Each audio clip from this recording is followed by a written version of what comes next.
Le hackbrett, c'est vraiment un instrument qui est tourné vers le musicien et on est le premier auditeur, on reçoit. On est dans une bulle sonore quand on joue que moi j'aime beaucoup. J'aimais bien dire que j'étais le meilleur de la région lausannoise parce qu'il n'y en avait pas d'autres.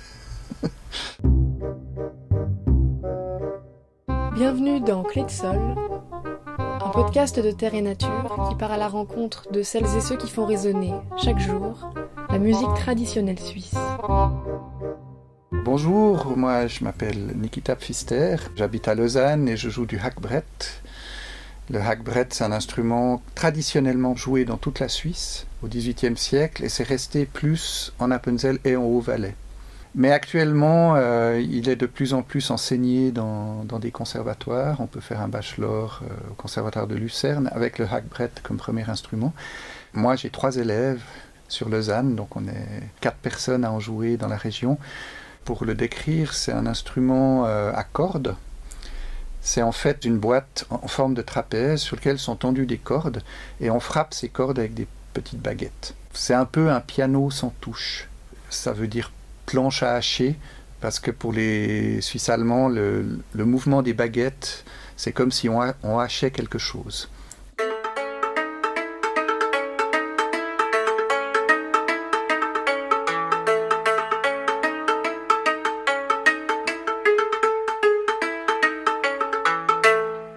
J'ai vécu les 10 premières années de ma vie en Afrique, donc j'étais bercé par le son des tam-tams toute la nuit.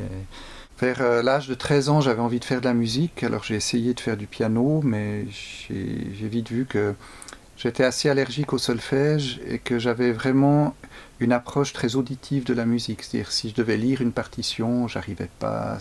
Puis si ma prof me jouait le morceau, et je le jouais derrière tout de suite. Donc très vite, je me suis tourné vers des instruments de musique traditionnelle, puisque la musique traditionnelle, sa définition, c'est une musique orale.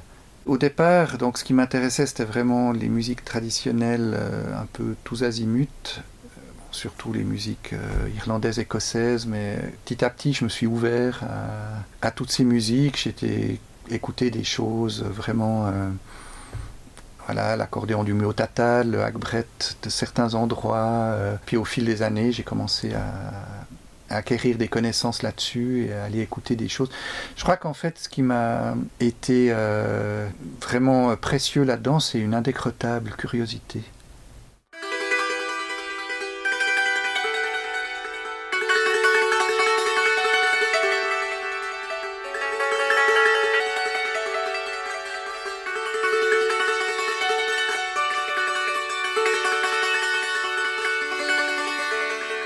Mon but depuis toujours, c'était qu'il y ait des gens qui apprécient cette musique et qui la jouent et de leur montrer que, par exemple, la musique de Suisse romande, c'est pas la même musique que celle outre-Sarine. Et puis mon idée, c'est que vraiment, il y ait des gens qui jouent cette musique, qu'elle puisse vraiment avoir droit de citer quelque part. Donc on a monté une association, on va faire rééditer des manuscrits qu'on a trouvés, des musiques qui n'ont pas été jouées depuis plus de 100 ans. Ce qui m'intéressait aussi dans toute cette musique, c'est le côté acoustique, c'est-à-dire qu'on n'a pas besoin d'avoir une sono, on n'a pas besoin de... J'ai été engagé, par exemple, pour jouer dans des chalets de montagne, il n'y avait pas d'électricité et ça posait aucun problème. C'est vraiment un son d'une corde qui est frappée et qui résonne très longtemps. Il a un côté très cristallin, comme ça, très suspendu presque, et qui touche probablement dans cette résonance, qui enveloppe. Voilà, je crois que le mot qui est le plus caractéristique, c'est que ça crée une espèce d'enveloppe. Ça m'arrive de l'utiliser aussi quand j'ai le blues, ou souvent pour m'enfoncer encore plus. Mais voilà, ça c'est aussi en lien que mon métier, moi je suis musicothérapeute, donc je travaille avec la musique des personnes en difficulté et j'utilise énormément l'aspect émotionnel. Ça peut être quelque chose qui appelle à la méditation, ou alors vraiment à la joie, à la danse.